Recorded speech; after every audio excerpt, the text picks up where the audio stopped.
ಬಂತು ಎಲ್ಲಿಂದ ಭೂಮಿಗೆ ಬಂದ ಮೊದಲನೇ ಕಂದನ ಅಳುವಾದ ನೀಂದ. ಅಮ್ಮ, ವಾವ್, ಎಂಥ ಅದ್ಭುತ ಪದ ಅಲ್ವಾ. ಹಾಯ್, ಹಲೋ, ನಮಸ್ತೆ ಎಲ್ರಿಗೂ, ಎಲ್ಲ ಅಮ್ಮಂದಿರಿಗೂ, ಪ್ರಪಂಚದ ಎಲ್ಲ ತಾಯಂದಿರಿಗೂ ತನ್ಮಯ ಕ್ರಿಯೇಷನ್ಸ್ ಕಡೆಯಿಂದ ತಾಯಂದಿರ ದಿನದ ಶುಭಾಶಯಗಳು. ಸ್ನೇಹಿತರೆ, ನಿಮ್ಮ ಪ್ರಕಾರ ಅಮ್ಮ ಅಂದರೆ ಏನು? ಒಂದು ಕಮೆಂಟ್ ಮಾಡಿ. ಆದರೆ ಈ ವಿಡಿಯೋ ಉದ್ದೇಶನೇ ಬೇರೆ. ನಾವು ಏನು ಹೇಳ್ದೇ ಇದ್ರೂ ನಮ್ಮ ಮನಸ್ಸಿನ ಬಯಕೆನ ತಿಳಿದುಕೊಳ್ಳೋ ಜೀವ, ಸದಾ ಕಾಳಜಿ ಮಾಡ್ತಾ ನಮ್ಮೊಂದಿಗಿರೋ ದೈವ, ನವಮಾಸ ಹೊತ್ತವಳು, ನಮ್ಮನ್ನು ಈ ಧರೆಗೆ ತಂದವಳು, ಅಮ್ಮನ ಮಡಿಲು ಸ್ವರ್ಗಕ್ಕಿಂತ ಮಿಗಿಲು. ಕೊನೆ ತನಕ ಇರ್ತಾಳೋ ಇಲ್ವೋ, ಆದರೆ ತನ್ನ ಉಸಿರ ಕೊನೆ ತನಕ ಮಕ್ಕಳ ಜೀವನದ ಬಗ್ಗೆನೇ ಚಿಂತೆ ಮಾಡೋಳು ತಾಯಿ. ತ್ಯಾಗದ ಇನ್ನೊಂದು ಹೆಸರೇ ಅಮ್ಮ. ಹೇಗೆ ಹೊಗಳಿದ್ರು ಪದಗಳೇ ಸಾಕಾಗಲ್ಲ ಅಲ್ವಾ. ಬರೀ 9 ತಿಂಗಳು ಹೊತ್ತು ಹೆತ್ತು ಸುಮ್ಮನೆ ಇರೋ ಜೀವ ಅಂತೂ ಅಲ್ಲ ಈ ತಾಯಿ ಜನ್ಮ. ಭೂಮಿಗೆ ಬಂದ ಮಗುವಿನ ಪ್ರತಿ ಕ್ಷಣ ಲಾಲನೆ ಪೋಷಣೆ ಮಾಡ್ತಾಳೆ, ಕಾಳಜಿ ಮಾಡ್ತಾಳೆ.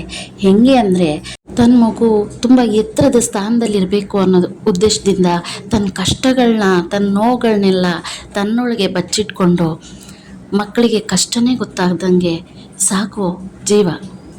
ಅವರ ಜೀವನದಲ್ಲಿ ಒಂದೊಳ್ಳೆ ಸ್ಥಾನಕ್ಕೆ ಬರಬೇಕು, ಒಂದೊಳ್ಳೆ ಹುದ್ದೆ ಸೇರಬೇಕು ಅಂತ ಬಯಸುವಂಥ ತಂದೆ ತಾಯಿ ಇಬ್ಬರೂ ಕಷ್ಟಪಟ್ಟು ಮಕ್ಕಳನ್ನು ಒಂದೊಳ್ಳೆ ಸ್ಥಾನಕ್ಕೆ ತರ್ತಾರೆ. ಹೀಗೆ ಮಕ್ಕಳನ್ನು ಗುರಿ ತಲುಪಿಸೋ ಬರದಲ್ಲಿ ತಮ್ಮ ಸುಖ ಸಂತೋಷ ಅಥವಾ ತಮಗೆ ಏನು ಬೇಕು ಅನ್ನೋದನ್ನೇ ಮರ್ತೋಗುವಷ್ಟು ಮಕ್ಕಳ ಮೇಲೆ ಕಾಳಜಿ ತೋರಿಸ್ತಾರೆ, ಮಕ್ಕಳನ್ನು ದಡನೂ ಸೇರಿಸ್ತಾರೆ. ಆದರೆ ಈ ದಡ ಸೇರಿದ ಮಕ್ಕಳು ಕೇಳೋ ಮೊದಲನೇ ಪ್ರಶ್ನೆನೇ, ನೀವು ನಮಗೇನು ಮಾಡಿದ್ದೀರಾ? ಕಷ್ಟ ಅಂದರೆ ಯಾಕೆ ಎತ್ರಿ? ನಾವೇನು ಕೇಳ್ಕೊಂಡಿದ್ವಾ ನಿಮ್ಮನ್ನ ನಮಗೆ ಜನ್ಮ ಕೊಡಿ ಅಂತ? ವಾವ್, ಹೆತ್ತೊಟ್ಟೆ ತಣ್ಣಗಾಗೋಯ್ತು ನಿಮ್ಮ ಈ ಮಾತುಗಳನ್ನ ಕೇಳಿ. ಬರೀ 9 ತಿಂಗಳು ಹೆತ್ತು ಹೊತ್ತು ಅಲ್ಲ ಸ್ವಾಮಿ, ನೀವು ಮದುವೆ ಆಗೋವರೆಗೂ ಕೈ ತುತ್ತು ಕೊಟ್ಟು ನಿಮ್ಮ ಬೇಕು ಬೇಡಗಳನ್ನ ತೀರಿಸೋ ತಂದೆ ತಾಯಿಗೆ ಕೇಳೋ ಪ್ರಶ್ನೆನಾ?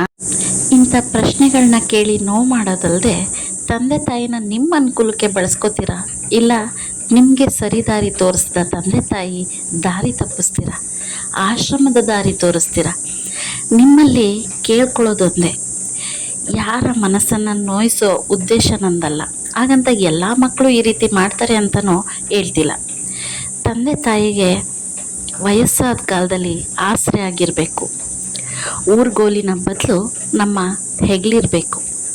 ಅವರು ನಮ್ಮಿಂದ ಬಯಸೋದು ಪ್ರೀತಿ ಮಾತ್ರ.